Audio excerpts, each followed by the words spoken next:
A pergunta de hoje, né, que a gente vai buscar a resposta é a seguinte. Na parábola, Lázaro foi salvo por ser pobre. Lázaro foi salvo por ser pobre. Olha, Lucas, quando menciona, se você for olhar direitinho, Lucas vai dar a entender que sim.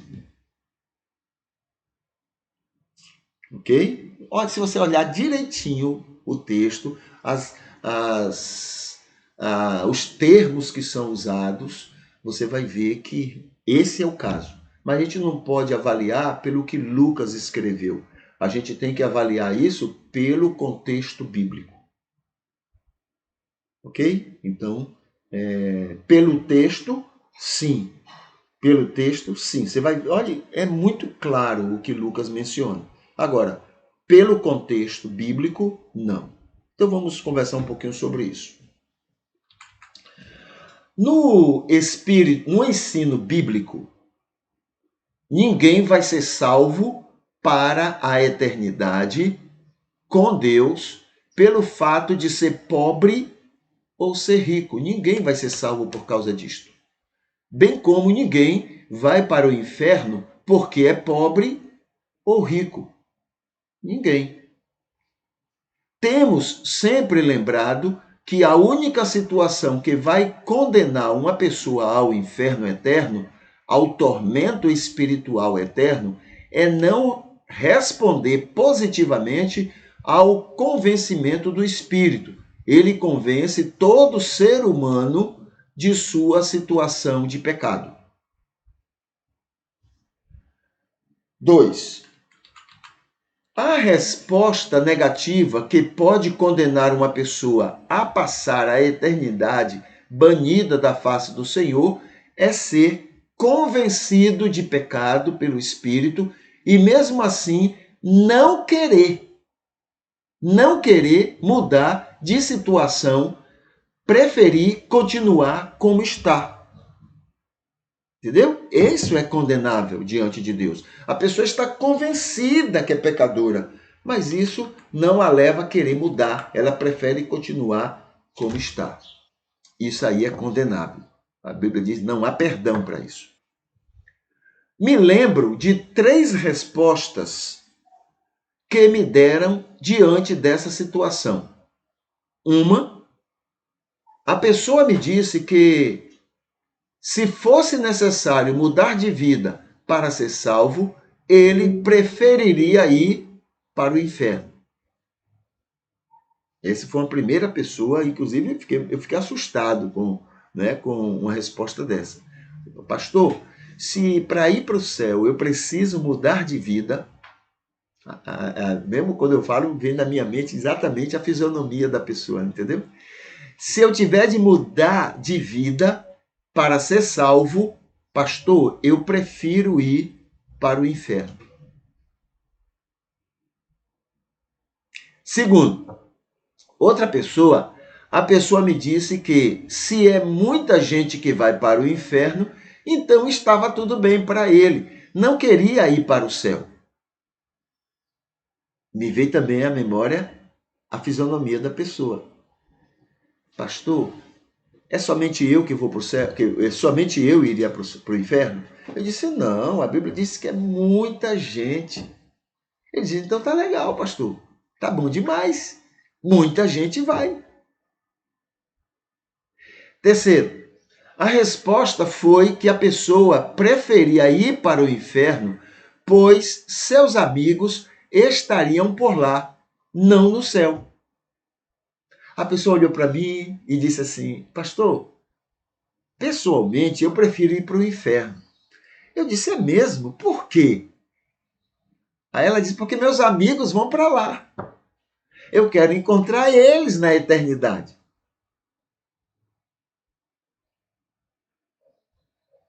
Acredito que falaram tudo isto brincando comigo.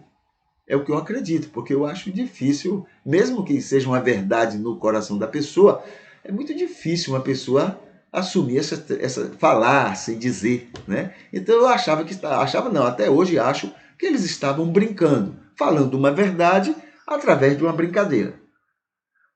Mas isso ilustra bem o que passa no coração das pessoas para rejeitarem o convencimento do Espírito. Quarto, tudo isto é para reafirmar que ninguém vai para o céu ou para o inferno pelo fato de ser pobre ou rico, por ser mais ou menos pecador, por ser bom ou mal diante das pessoas. A única coisa que condena alguém ao inferno, e Jesus diz que é algo impossível de ser perdoado, é rejeitar o convencimento do Espírito Santo em seu coração. Só isso. Mas, cadê? Mas podemos lembrar que Jesus disse que é impossível um rico ser salvo. Assim sendo, parece que então é muito fácil um pobre ser salvo por ser um pobre. Porém, não é isto que Jesus está ensinando em sua parábola. Então, o que ele está ensinando na parábola? 6. Primeiro, ele está afirmando que, embora haja o dom do enriquecimento, é um dom dado por Deus. Embora haja o dom do enriquecimento, a capacidade dada por Deus para uma pessoa multiplicar facilmente recursos que chegam às suas mãos, essa habilidade é dada para o bem comum, o bem coletivo. Esse dom é dado para que toda a comunidade saia ganhando, da mesma forma que outros dons também. É para o bem da coletividade. Quando uma pessoa se enriquece usando esse dom para tirar dos outros, de alguma forma, o que ele passa a acumular, mesmo com o empobrecimento dos outros, isso é contra Deus. Esse espírito mesquinho é perdoável como qualquer outro pecado, mas o estado de pecado que uma pessoa se encontra é que faz ele continuar com esse espírito mesquinho. Livrar-se desse estado pecaminoso que alimenta este e outros pecados é que vai condenar esta pessoa ao inferno. Livrar-se desse pecado pecaminoso. Não, é isso que vai salvar a pessoa, né? Não livrar-se desse pecado pecaminoso é que faz a pessoa ir para o inferno. Como é isso? Aqui está o ser humano, ele está em estado de pecado. Por quê? Por causa da situação que Adão colocou o ser humano. Ele nasce em estado de pecado. Esse estado de pecado gera muitos pecados. Esses muitos pecados são perdoáveis. Esse estado de pecado, não é perdoável. É preciso que a pessoa se livre desse estado de pecado para que ele seja salvo. O que faz o rico ir para o inferno não é o pecado da mesquinhez, da ganância, não é o pecado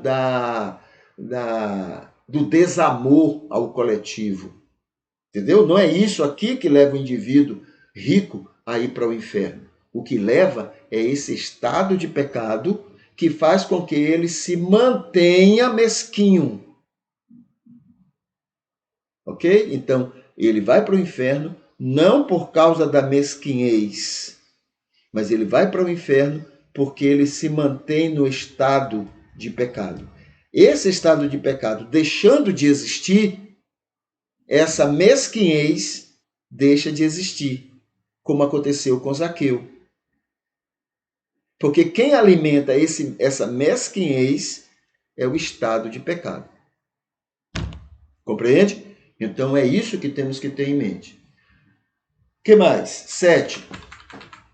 Lembramos o que aconteceu com Zaqueu quando teve um encontro espiritual com Jesus. Foi quando ele se submeteu ao convencimento do Espírito e este Espírito de Deus o converteu. E logo ele assumiu que mudaria de atitude diante do coletivo. iria devolver com juros aos pobres de quem tirou riquezas para acumular egoisticamente para si.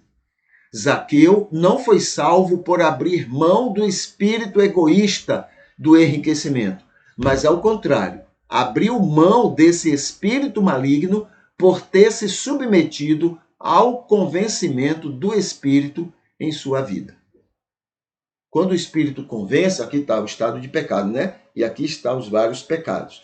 O Espírito convence não desses pecados, mas desse estado de pecado que a pessoa está. Convence. Se você diz, Senhor, eu quero mudar, o Espírito trabalha para que isso seja desmanchado. Mas se você diz, não, eu não vou abrir mão disso não, eu vou continuar com isso. Aí, você continua desobediente a Deus. Tá bom? 8. Segundo o ensino na parábola, por outro lado, quando na parábola Jesus diz ao rico que Lázaro estava salvo por sua situação de pobreza, não estava afirmando que aquela situação é que foi o motivo para a salvação do mendigo, mas dizendo que a situação pecaminosa do rico, a que alimentava seu egoísmo ganancioso, fazia com que ele fosse cego diante da carência de pessoas próximas a ele.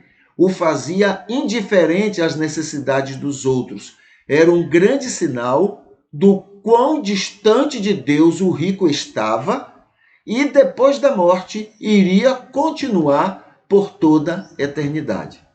O ensino de Jesus era falando sobre o rico, era dizendo, olha, você estava dirigido por esse estado de pecado, e isso fazia de você uma pessoa cega para ver as pessoas carentes ao seu redor, que inclusive foram pessoas que você sugou para estar rico. Você não conseguia ver isso.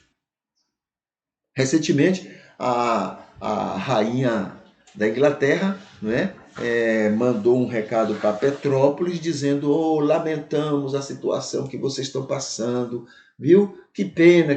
Mas será que ela não enxerga que quem fez aquilo são as empresas que enriquecem ela?